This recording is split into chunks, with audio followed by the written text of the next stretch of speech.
किया जोरदार प्रदर्शन। किसानों ने ट्रैक्टर लेकर लघु सचिवालय में घुसने की चेतावनी दी।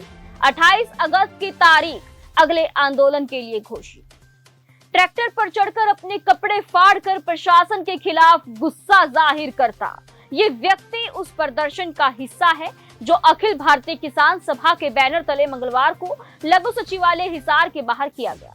इस जोरदार प्रदर्शन के तहत किसानों ने ट्रैक्टर लेकर लघु सचिवालय में घुसने की चेतावनी दी तो जिला उपायुक्त डॉक्टर प्रियंका सोनी, जिला पुलिस अधीक्षक व डीआईजी बलवान सिंह राणा सहित अन्य अधिकारी भी बातचीत के लिए गेट पर आ गए।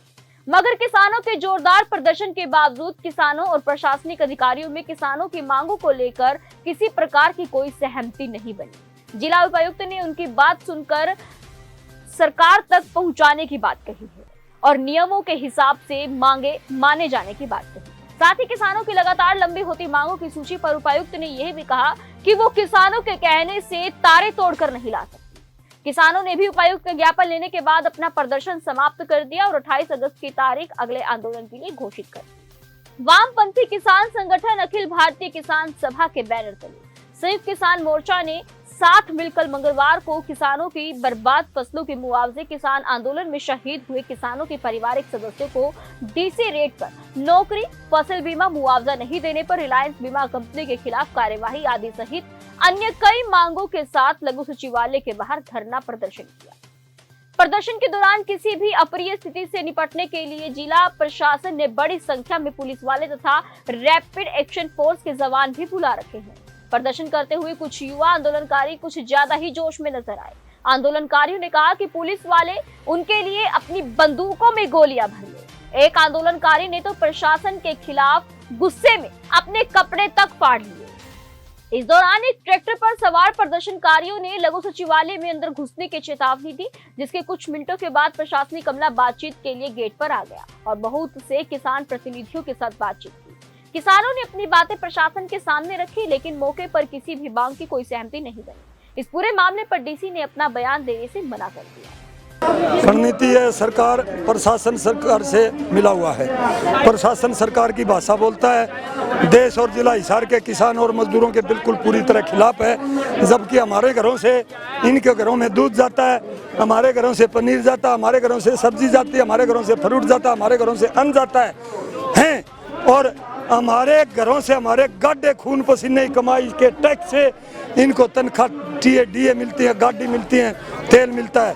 और बात करते हैं सरकार की, हमने 28 तारीख के लिए करड़ा निर्णय लिया। हिसार की जाट धर्मशाला में जिला हिसार के तमाम और किसान मजदूरों की एक बहुत बड़ी महापंचायत संयुक्त मोर्चा के नेताओं की अध्यक्षता में होगी, जिसमें माननीय युद्धवीर जी सरावत, भाई अभिमन्यु कुहाड़ और किसान सभा के ऑल इंडिया के नेता अशोक जी ढवले जैसे नेता पधारेंगे और इन जिला हिसार के प्रशासन और सरकार की कारगुजारियों के खिलाफ कड़ा निर्णय लेंगे।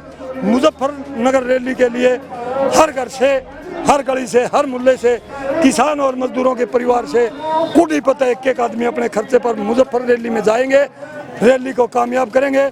मोदी, अमित शाह और इस झूठा गुंडा टोल को यहाँ से भगाएंगे। मुआवजे की मांग को लेकर काफी समय से आंदोलन जो है किसान कर रहे हैं, पर लेकिन अभी तक प्रशासन की तरफ से कोई आश्वासन इसको लेकर नहीं दिया गया, कार्रवाई की गई। कोई आश्वासन नहीं। इनती कहा 284 करोड़ की APR बना के भेज रखी है, सरकार पैसे नहीं भेज रही। एक दिन मैडम बोली खुजानम पीछे को नहीं, एक दिन बोली कागजा मिलान को नहीं हुआ। कहने का मतलब हमारे से बिल्कुल खिलाफ है। सरकार की प्रशासन की प्लान है, इनको थकाओ, इनको भूखे मारो, इनका लाठी मारो, इन पर मुकदमे दर्ज करो, इनको आर्थिक रूप से, मेंटली रूप से, शारीरिक रूप से इनको कमज़ोर कर डालो, इनके ऊपर मुकदमे दर्ज कराओ, इनको परेशान कर दो और इनको कमज़ोर या ऐसे कमज़ोर बना दो ये आंदोलन करने की सोच भी नहीं सकें। लेकिन हम देश के 125 करोड़ लोगों की लड़ाई लड़ रहे हैं, इनको भगा के, इनको डरा के और अमित शाह, मोदी, दुष्यंत खट्टर ने कुर्सी से भगा करके दम लेंगे। तो आगे की आपकी लड़ाई जो होगी गांधीवादी तरीके से होगी या क्रांतिकारी तरीके से? देखो जी, ये आपकी बात सही है।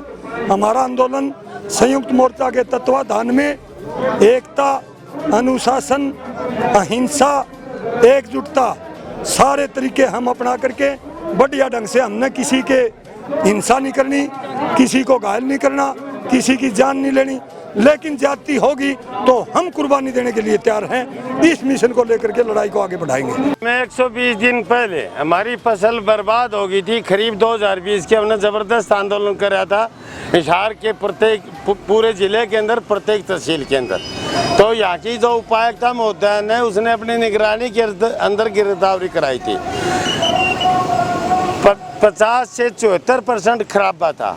उस हिसाब से हमारा बीमा का जो है ना 10,000 करोड़ रुपए से सरकारी गिरदावरी के अंदर मुआवजा बनता था। बीमा कंपनी ने आज तक 218 करोड़ रुपया देकर हमारा 10,000 करोड़ रुपया इस जिले का हजम कर गई। इसके अतिरिक्त जो बीमा नहीं कराया था, बगैर बीमित किसान थे, उनका 284 करोड़ रुपए बने। वो 284 करोड़ रुपए में से एक पैसा आज तक नहीं मिला। 38 करोड़ एक और 19 करोड़ एक, ये मुआवजा 2018 और 19 का तो हमें दिया है, परंतु 20 का जल भराव से, ओलावृष्टि से, अंधड़ से, सफ़ेद मक्खी से जो बीमा कराया था और जो खराब हुआ था, उस फसल का एक पैसा नहीं मिला।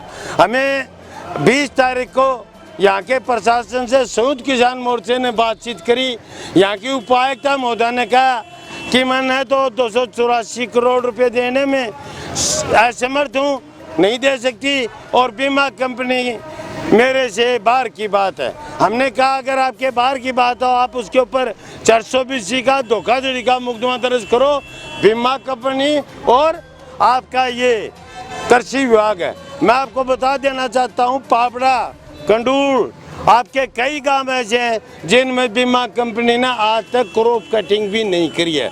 हमने बताया पापड़ा के अंदर 573 मरबा नंबर से लेकर 900 कुछ मरबा नंबर तक आज तक क्रॉप कटिंग नहीं हुई है। इसी तरह से दूसरे जो गांव हैं, परंतु प्रशासन बोला आगे देखेगी, पीछे का कौन देगा हमें नहीं पता।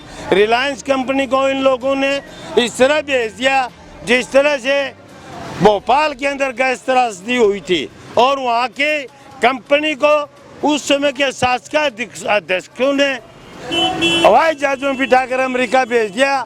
उसी प्रकार इन्होंने रिलायंस कंपनी को 10,000 करोड़ से ज़्यादा का किसानों का मुआवजा देकर बम्बे के अंदर जो है ना भेज दिया। हम कहते हैं या तो उसको यहाँ लाओ, गिरफ्तार करो और हमारा बीमा दो। प्रशासन ने साफ इनकार कर दिया। उसके एवज में हमने प्रशासन को कहा हम 24 तारीख को प्रदर्शन करेंगे, उसके तहत हम यहाँ प्रदर्शन करने के लिए आ जाए। तो सर क्या नाम, कितने दिन से आप यहाँ बैठे हो? 120 दिन से बैठे हैं हम यहाँ इन मांगों को लेकर। तो प्रशासन और सरकार की तरफ से अभी तक कोई बातचीत नहीं। प्रशासन ने कह दिया आग भाई हमें बीमा कंपनी का मार्गन कोई इलाज को नहीं, 284 करोड़ रुपया खट्टर साहब दे को नहीं, और बुखार हो जाए तो क्रोसिन की गोली को नहीं, चाहे कोरोना में मरो चाहे भूखते मरो।